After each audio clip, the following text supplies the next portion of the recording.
Hello friends, how are you all. My name is M Dijayar Noor and I am from class 8। दोस्तों, आज की video में मैं आपके काफ़ी सारे कन्फ्यूजन्स को दूर करने वाला हूँ। क्या एलॉन मस्क दुनिया के सबसे अमीर आदमी नहीं रहे हैं? क्या ब्लैक रॉक दुनिया की सबसे अमीर कंपनी बन चुकी है? क्या एलॉन मस्क की कंपनी दुनिया की सबसे अमीर कंपनियों के लिस्ट में से हट चुकी है? आज हम आपके सारे डाउट्स को क्लियर करने वाले हैं। दोस्तों, बहुत सारे लोगों के मन में ये डाउट रहता है कि ब्लैक रॉक दुनिया की नंबर 1 कंपनी बन चुकी है एंड देन जो टेस्ला कंपनी है वो दुनिया की सबसे अमीर कंपनी है, नहीं रही। दोस्तों, जो नेट एसेट्स है बैलेंस शीट के अकॉर्डिंग, दोस्तों बैलेंस शीट को मतलब कि थोड़ा बहुत लगभग जो उनके अमाउंट होता है वो लगभग एक्यूरेट ही होता है जो बैलेंस शीट के थ्रू निकाला जाता है। तो दोस्तों, जून 2024 का जो डेटा हमें बताता है, जो ब्लैक रॉक ने खुद बताया है, दोस्तों उनका जो नया एसेट्स है दोस्तों उनका है 3.551 ट्रिलियन रुपीस का। दोस्तों, एज पर जून 2024 जो उनका नया एसेट है ब्लैक रॉक कंपनी का वो है 3.551 ट्रिलियन रुपीस का। एंड दोस्तों, बेसिकली जो मार्केट कैप, अगर हम टेस्ला कंपनी की बात करते हैं अभी दोस्तों, हम 1 लेके चलेंगे। पहले हम एक पॉइंट बात करेंगे ब्लैक रॉक की एंड देन फिर उसके बाद से हम एक पॉइंट बात करेंगे टेस्ला की एंड दोस्तों उसके बाद से हम बात करेंगे फिर इसकी मतलब दोस्तों आप मेरी बात को आई होप आप समझ चुके होंगे। तो दोस्तों, हम बात करते हैं मार्केट कैप वैल्यू की टेस्ला की। तो दोस्तों, टेस्ला की जो मार्केट कैप वैल्यू है वो है 67.209 ट्रिलियन। दोस्तों, Tesla is world 10th most valuable company by market cap. दोस्तों, मार्केट कैप में जैसे कि अगर जो कंपनी मार्केट में सबसे ज़्यादा बेनिफिट कमाती है उसको कुछ बचता है या नहीं बचता है खर्च करने के बाद, मतलब कि दोस्तों ट्रेडिंग स्किल से या फिर मार्केट वैल्यूज़ को मिला जुला के दोस्तों ये मार्केट कैप तय किया जाता है। एंड दोस्तों, टेस्ला की 1 नवंबर 2024 की जो डेटा हमें बताती है वो उसकी नेटवर्थ जो हमें बताता है। दोस्तों, टेस्ला का जो नेटवर्थ है वो है 833.08 बिलियन।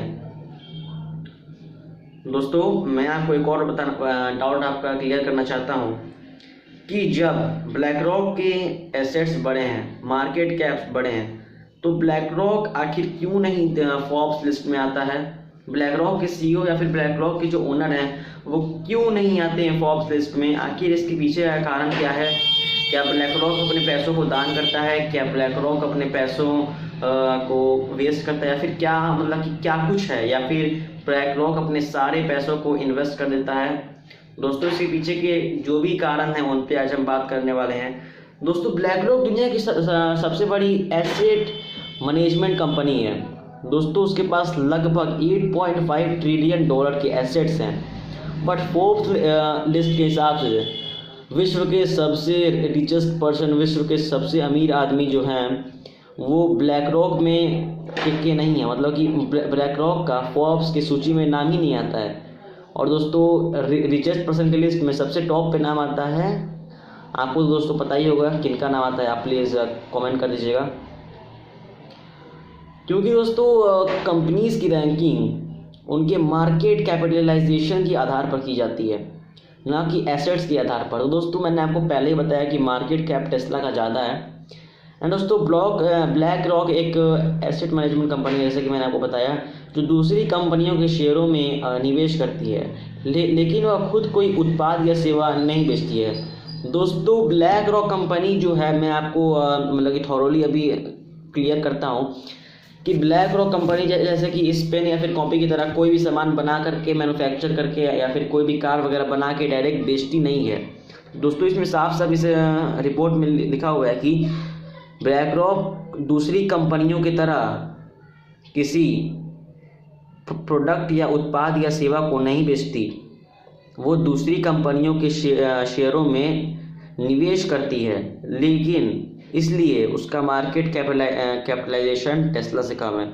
दोस्तों, मार्केट कैपिटलाइजेशन टेस्ला से इसका क्यों कम है, हम इस पर एक और वीडियो बनाने वाले हैं। And what is market capitalization, हम इस पर ही एक और दोस्तों स्पेशल वीडियो बनाएंगे दोस्तों। और एलॉन मस्क जो दुनिया के सबसे अमीर आदमी हैं, क्योंकि उनके पास टेस्ला और स्पेस एक्स जैसी कंपनियों में बड़े शेयर हैं जिनका मार्केट कैपिटलाइजेशन बहुत अधिक है।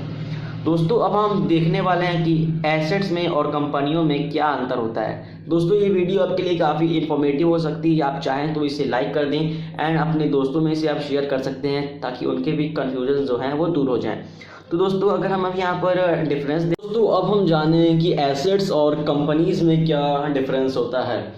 तो दोस्तों जहाँ से अगर हम बात करें कि एसेट्स के बारे में तो दोस्तों जो एसेट्स होते हैं वो किसी कंपनी या फिर किसी व्यक्ति के पास मौजूद रियल इस्टेट, पैसे, संपत्ति, गोल्ड या फिर दोस्तों ऐसी चीज़ जिसे वो इन्वेस्ट कर सके, यानी उसके पास जैसे कि जो ब्लैक रॉक है वो एक एसेट है। फॉर एग्जांपल मैं आपको समझा रहा हूँ, ब्लैक रॉक है वो एक एसेट है एंड ब्लैक रॉक जो है वो एक कंपनी नहीं है बिकॉज ऑफ कि BlackRock doesn't manufactures anything. दोस्तों ब्लैक रॉक कोई किसी चीज़ को मैन्युफैक्चर नहीं करता है। दोस्तों ब्लैक रॉक जैसे कि बड़ी बड़ी कंपनीज़ में इन्वेस्टमेंट करता है, उनके शेयर खरीदता है एंड देन उस पर ट्रेडिंग करता है।